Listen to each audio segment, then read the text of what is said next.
Hi Year 9, welcome back to the sixth video in this series of lessons on Jekyll and Hyde. So today we're going to be developing our knowledge from yesterday on Gothic setting and starting to zoom in on description and analysis. So we're going to be looking at three different things today. So we're looking at Victorian setting, Dr. Jekyll's London and Mr. Hyde's London. So let's start off with Victorian setting. Okay. So to begin with, though the text never gives an exact year, we know that the book takes place in London sometime in the 1800s. The closest we get to specific dates is at the beginning of the Carrow murder case chapter when the author writes, nearly a year later in the month of October 18, London was startled by a crime. Previously in the text, Stevenson has mentioned several London neighbourhoods, but he's never given a century. But knowing exactly what year the story takes place isn't really important to understanding Stevenson's choice of setting. Knowing that the story is set in Victorian England, however, is important. You see, no other setting would have helped emphasise the deeper meaning of the strange case of Dr. Jekyll and Mr. Hyde more. So let's think about Victorian England. What comes to mind? Is it ladies with tight corsets, with white gloves and big hats? Or gentlemen in smart suits with top hats and fine black walking sticks? A society of decorum, strict morals and little emotion? This is exactly what the author wanted. The Victorian era, with its stuffy rules, explosion of science and technology, and epic class disparity, was the perfect setting for a story that at its heart is an exploration of the duality of human nature. On one side, we have the posh existence of gentlemen like Dr. Jekyll. On the other side, we've got Mr. Hyde, who found a playground for his wickedness on the dark London streets. Through vivid description of setting, Stevenson uses London's contrast to create deeper meaning in his story. So when I say that, I'm thinking back to lesson 5 when I talk about the dichotomy that we see in London between light and dark, and the dichotomy between Dr. Jekyll and Mr. Hyde.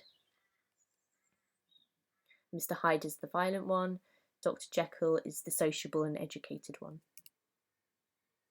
So I'll just give you a couple of seconds to write that down.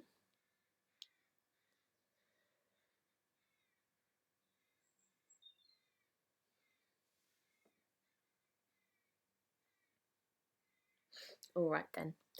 So let's now move on to Dr. Jekyll's London. So Dr. Jekyll is the quintessential Victorian gentleman. He's wealthy, cultured, and well educated. He spends time eating fine food with other well-educated friends, discussing politics, science, religion, and all kinds of posh things. When you picture him, do warm fires, high-backed chairs, and a glass of some fine liquor come to mind? Maybe he's wearing a smoking jacket.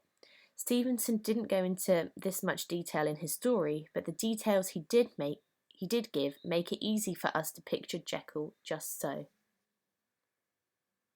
While most of the story takes place at night, the settings we find Dr. Jekyll in are almost always warm and inviting. Before we even meet the good doctor, we're given a sense of him through a hall that was his pet fancy. Mr. Utterson describes the room as a large, low-roofed, comfortable hall, paved with flags, warmed by a bright open fire, and furnished with costly cabinets of oak. Utterson finds it the pleasantest room in London. Even the cabinet where Dr. Jekyll is found, most often in the text, shares this warm, polished feeling.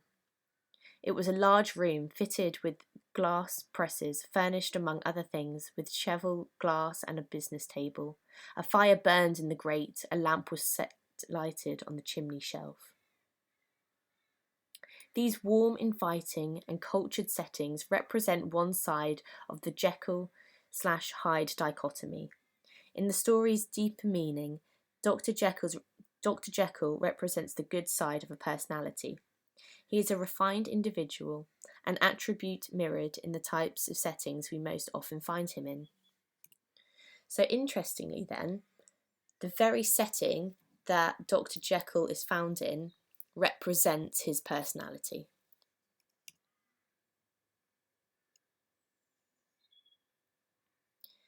Give you a couple of seconds to write that down. What you might like to start doing as well is colour coding your notes. So for example, the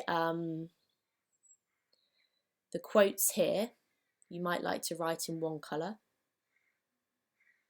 You might like to do another colour on context.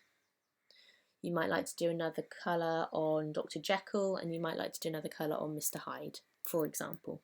This is going to make your notes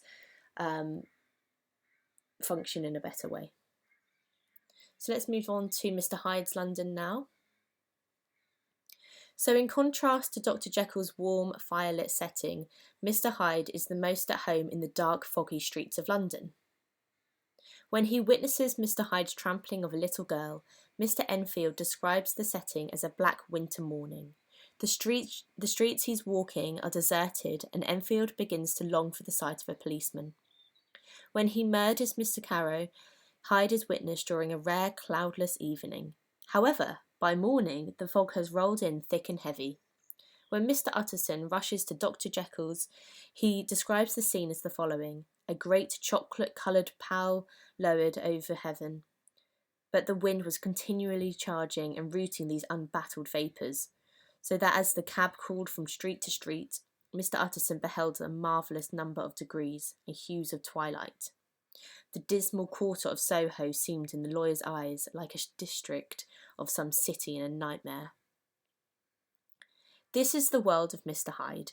It isn't just his environment, but an embodiment of what he represents to the deeper meaning of the story. It's a world of shadows, fear and crime. It is an evil soul's world. So that description of the environment is also a description of Mr. Hyde. It embodies him.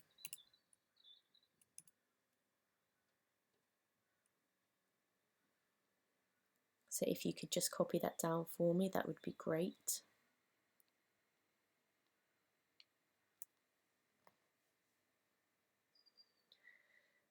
Okay, fantastic. Thank you so much for listening today, Year 9. I hope you've got something from this video with regard to the characters and the setting and what they represent a little bit more. If you've got any questions, please email me or comment on this video, whatever you prefer. And I look forward to seeing you tomorrow.